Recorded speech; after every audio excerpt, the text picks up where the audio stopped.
गाइजहरु good morning and नमस्कार सबैजनालाई। हामी चाहिँ आज यस्तो तीनजनाको चाहिँ फ्री भएको भएर घुम्न आइरहेछौँ है मिनासो मिराइको। यस्तो अब मिलाई नयाँ ठाउँमा घुमाइदिनु भनेर।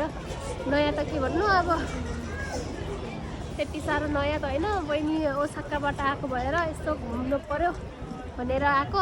अरूहरू चाहिँ सबैजना काममा भएको भएर आज त हामी तीनजना मात्रै छौँ है त। तीनजना मात्रै छौँ। अनि हजुरहरूले मेरो भ्लगलाई, सानो भ्लगलाई हेरेर माया गरिदिनु होला। यसो अब ठाउँको पनि भिजिट गरिदिनु होला।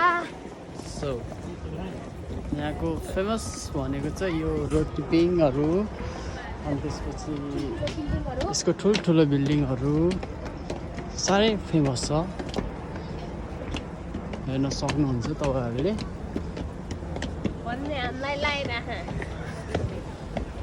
अब यस्तो हाम्रो नेपालमा कहिल्यै हुन्न होला, अब त्यही भएर हामी चाहिँ विदेशमै जति घुम्नु छ घुम्नुपर्छ। अब नेपाल गएपछि यस्तो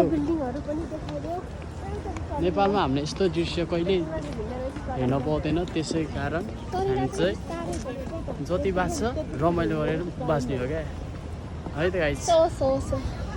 हामी चाहिँ अब हाम्रो भिडियो भोलि पनि आउँछ, हामी भोलि पनि फेरि घुम्न जाँदैछौँ। सो तपाईँहरू हाम्रो भिडियो हेरेर support and like comment subscribe जे गर्नुहुन्छ सक्नुहुन्छ त्यही गरिदिनु होला। सेयर पनि गरिदिनु होला है त सबैजनालाई। हामी चाहिँ यो कहाँमा छौँ अहिले हेर्न सक्नुहुन्छ यहाँको दृश्यहरू है त गाइस। पछि भेटौँला है त अब।